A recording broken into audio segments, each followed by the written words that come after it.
तो कल हम लोगों ने बेटा अध्याय 4 में कार्बन एवं उसके यौगिक चैप्टर से कार्बन यौगिकों में बंधन कौन से पाए जाते हैं उसके बारे में हमने सीखा था।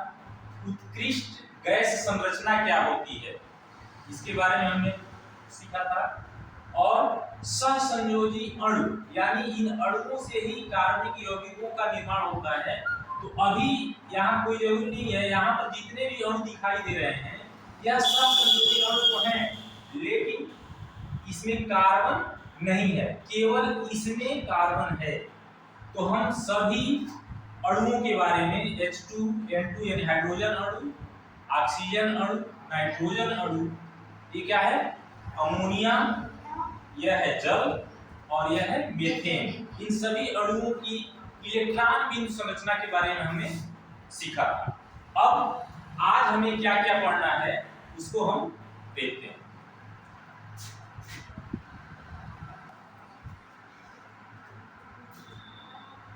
बेटा अध्याय 4 में हमको 5 टॉपिक पढ़ने हैं, ये ध्यान दीजिए। पहला कार्बन में आबंधन, हम इसको पढ़ चुके हैं। कार्बन में आबंधन कौन सा होता है? सहसंयोजी आबंध होता है, ठीक है ना। दूसरा टॉपिक पढ़ना है कार्बन की सर्वतोमुखी प्रकृति, इसके बारे में हम आज अभी अध्ययन करेंगे। 4.3 यानी तीसरा टॉपिक इसमें है कार्बन यौगिकों के रासायनिक गुण धर्म। चौथा टॉपिक है कुछ महत्वपूर्ण कार्बन यौगिक, इसमें स्पेशली एथेनॉल तथा एथेनोइक अम्ल, ये दो महत्वपूर्ण यौगिक हैं, इसके बारे में हमें स्पेशली अध्ययन करना है। और पांचवा टॉपिक है साबुन और अपमार्जन। तो इसमें से हम लोग कार्बन में आबंधन यानी सहसंयोजी आबंध के बारे में हम पढ़ चुके हैं। आप लोग इसमें जानते हैं कि सहसंयोजी आबंध कब बनता है?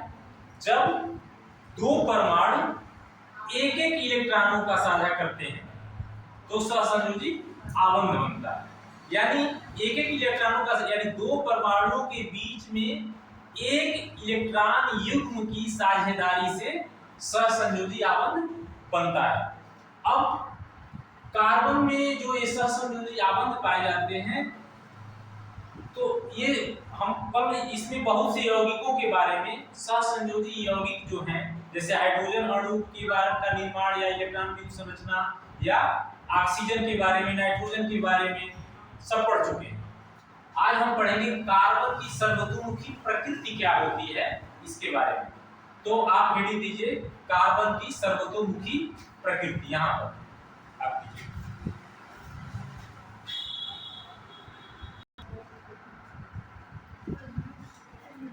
तो कार्बन की सर्वतोमुखी प्रकृति क्या है? इसके पहले हम लोगों ने मीथेन की संरचना पढ़ी है, ठीक है ना। और यह भी हम जान गए हैं कि कार्बन में सहसंयोजी आबंध बनता है। एक चीज पाया जाता है कि कार्बन में असंख्य कार्बन यौगिक पाए जाते हैं, यानी दुनिया में जितने भी यौगिक हैं, जो रासायनिक यौगिक हैं, उसमें सिर्फ अकेले कार्बनिक यौगिक जो है कई मिलियन में है। जो कि आपको बताए थे कि कम से कम 118 तत्व जो हैं, जिसमें आप लोगों को बताया था कि 92 तत्व क्या है? प्राकृतिक हैं, ठीक है ना। प्रकृति में पाए जाने वाले तत्व हैं, प्राकृतिक तत्व हैं। अब इन 92 तत्वों में से यदि एक तत्व को आप निकाल दें, सी को, ठीक है ना, तो कितने बचे? 91।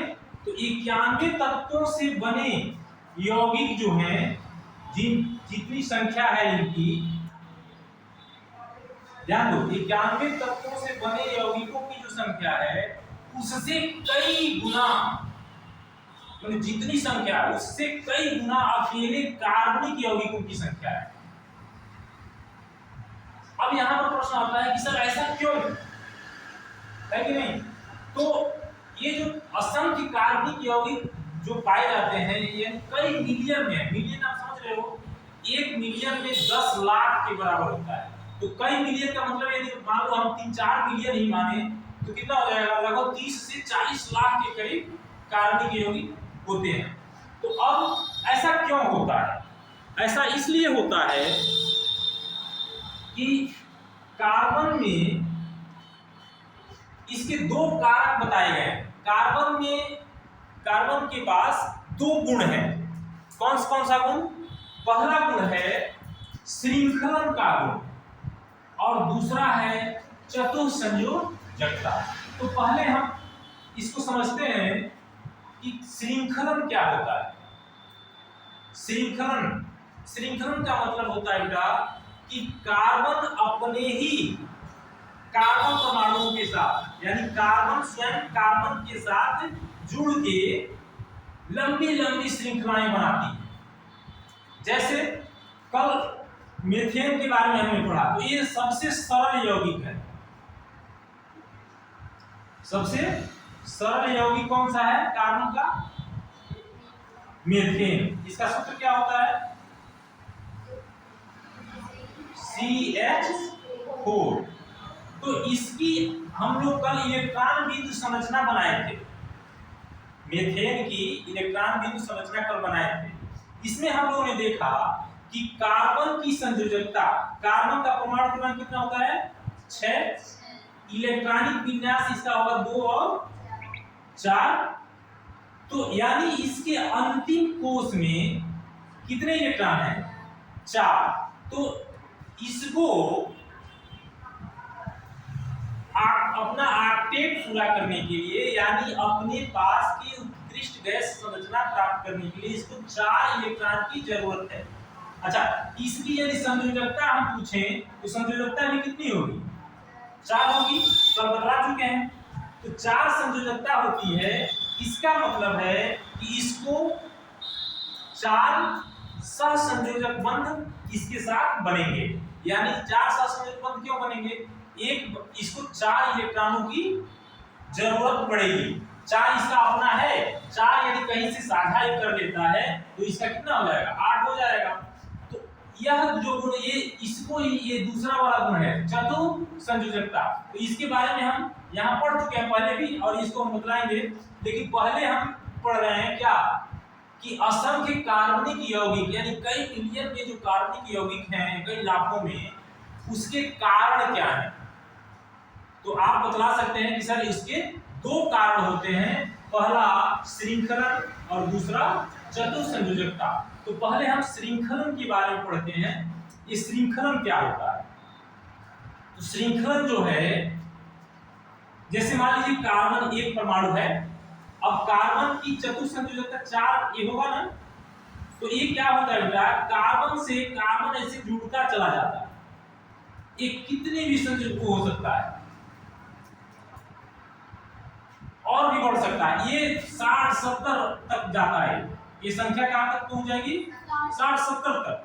तो अब यहाँ पर देखिए, यहाँ निश्चितता नहीं। अभी आपको बताया कि मीथेन में सिर्फ एक कार्बन परमाणु है, उसके आगे इस तरह से जुड़ता चला जाता है। तो इस तरह कार्बन से कार्बन का जुड़ना, कार्बन परमाणु से कार्बन परमाणु का जुड़ना क्या कहलाता है? श्रृंखलन कहलाता है। यानी अच्छा, अब यह जो श्रृंखला है 3 तरह से बनती है। वो जो श्रृंखलन का गुण है अभी एक ही तरह से नहीं बनता है।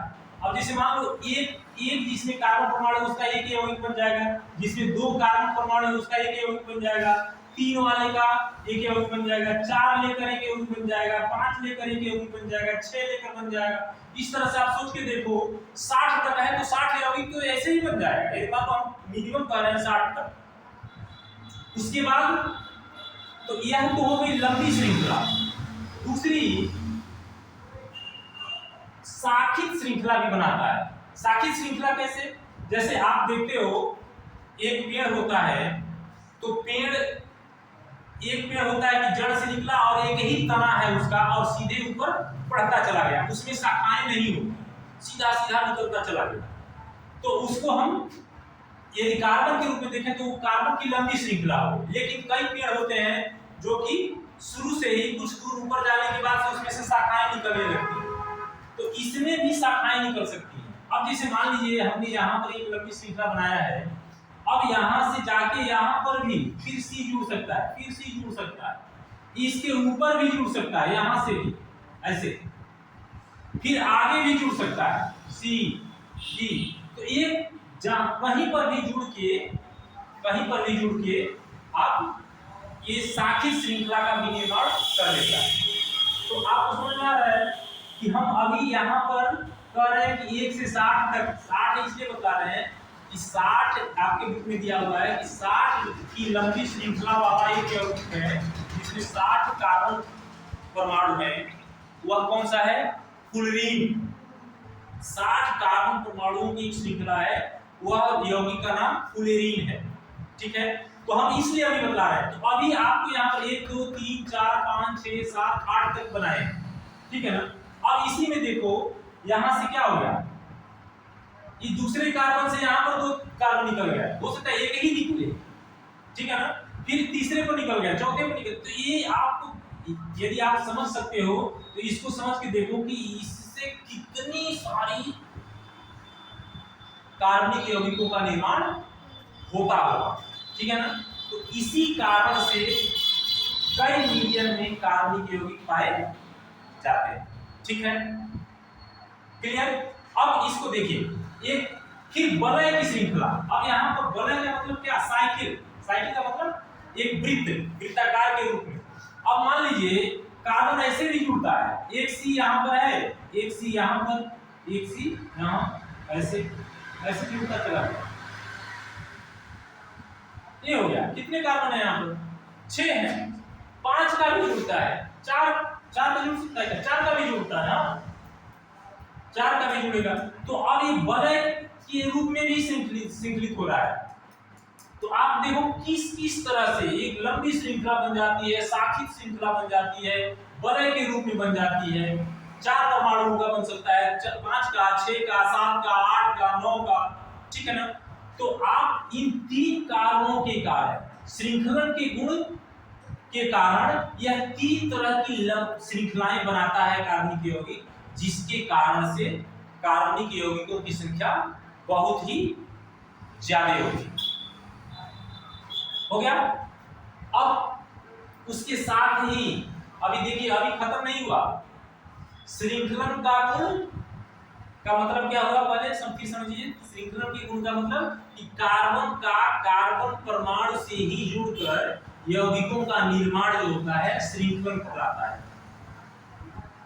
समझ रहे हो? कार्बन का कार्बन परमाणुओं से जुड़कर, ठीक है। अब उसके अलावा जब जुड़ते हैं कार्बन से कार्बन, कार्बन से कार्बन जुड़ते हैं तो एक लंबी श्रृंखला बना लेते हैं, सीधी वाली श्रृंखला। फिर शाखित श्रृंखला भी बना सकते हैं, फिर वलय यानी साइकिल के रूप में इस तरह से भी बना सकते हैं। तो इसके कारण कार्बनिक यौगिकों की संख्या कई लाखों में है, समझ रहे हो। अब उसके बाद से साथ ही कार्बन कार्बन परमाणुओं में, अभी तो हमने सब एकल बंध बताया, कब बंध बतलाए थे आपको, एकल बंध, द्विबंध, त्रिबंध। आपको याद है हाइड्रोजन अणु में हाइड्रोजन 2 परमाणु जुड़े थे, वह एकल बंध द्वारा जुड़े थे। लेकिन ऑक्सीजन अणु का निर्माण में आप देखोगे तो उसमें 2 बंध बने हुए हैं, यानी ऑक्सीजन का जो परमाणु क्रमांक होता है 8 होता है और उसकी संयोजकता 2 होती है। तो एक ऑक्सीजन परमाणु को 2 इलेक्ट्रॉनों की जरूरत होती है अपना आके पूरा करने के लिए। तो वहां पर 2 ऑक्सीजन परमाणु हैं, तो दोनों ऑक्सीजन परमाणु 2-2 इलेक्ट्रॉनों का साझा करके क्या बनाता है? डबल बंध, द्विबंध बनाता है। जहां पर एकल युग्म इलेक्ट्रॉनों की यानी 2 इलेक्ट्रॉनों का साझा होता है 2 परमाणुओं के बीच में, वहां पर क्या बनता है? एकल बंध। और जहां पर 4 इलेक्ट्रॉनों का साझा होता है वहां पर द्विबंध बनता है। और कल बताए थे आप लोगों को नाइट्रोजन में N और N, तो N और N के बीच में, नाइट्रोजन के 2 परमाणुओं के बीच में त्रिबंध बनता है। ठीक उसी तरह से बेटा स्वयं कार्बन में ही अब वो तो अलग अलग हाइड्रोजन, ऑक्सीजन और नाइट्रोजन अलग अलग यौगिक हैं, लेकिन यहाँ पर कार्बन में ही गुण पाया जाता है कि जैसे लंबी श्रृंखला बना लेना, शाखित श्रृंखला बना लेना, वलयाकार श्रृंखला बना लेना।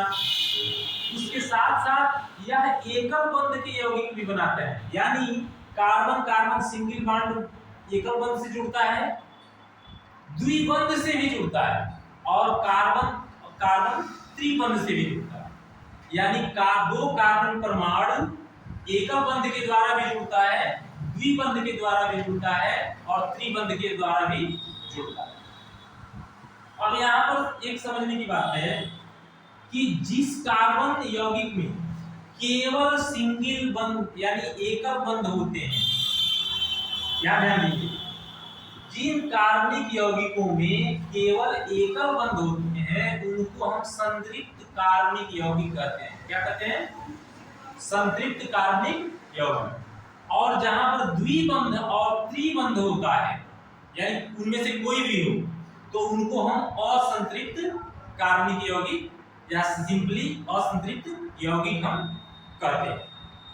ठीक है, तो इस समझ में आ गया कि अब प्रश्न है कि असंख्य कार्बनिक यौगिकों के कारक क्या हैं, यानी किस कारण से इतनी संख्या में कार्बनिक यौगिक पाए जाते हैं। तो पहला है क्या? श्रृंखलन का गुण, और दूसरा चतुसंयोजकता। चतुसंयोजकता का मतलब क्या? कार्बन की 4 संयोजकता हो। ठीक है, अब श्रृंखलन का गुण क्या कहलाता है कि कार्बन में अपने ही कार्बन परमाणुओं से जुड़ने की कला होती है, उसमें गुण पाया जाता है जिसको हम श्रृंखलन का गुण कहते हैं। अब श्रृंखलन भी कार्बन 3 तरह से करता है। कार्बन परमाणु कार्बन से जुड़ने को ही तो श्रृंखलन करते हैं, तो कार्बन का कार्बन से जुड़ाव 3 तरीके से होता है। एक लंबी श्रृंखला के रूप में, एक शाखित श्रृंखला के रूप में यानी शाखाएं निकलती हैं, और तीसरा वलयाकार भी जुड़ता है यानी क्लोज। क्या होता है? क्लोज सर्किल के रूप में बना लेता है। हाँ, और तो ये 3 हो गया। साथ में कार्बन कार्बन परमाणुओं में एकल बंध, द्विबंध और त्रिबंध बनाने की क्षमता होती है। जिसमें एकल बंध होता है उनको हम क्या कहते हैं? संतृप्त यौगिक। जिसमें द्विबंध या त्रिबंध होता है उनको हम असंतृप्त यौगिक कहते हैं।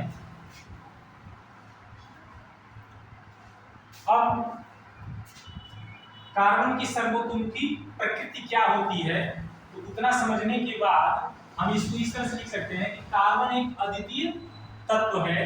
यह अपनी चतुसंयोजकता की प्रकृति और श्रृंखलन की क्षमता के कारण लाखों यौगिक बनाता है।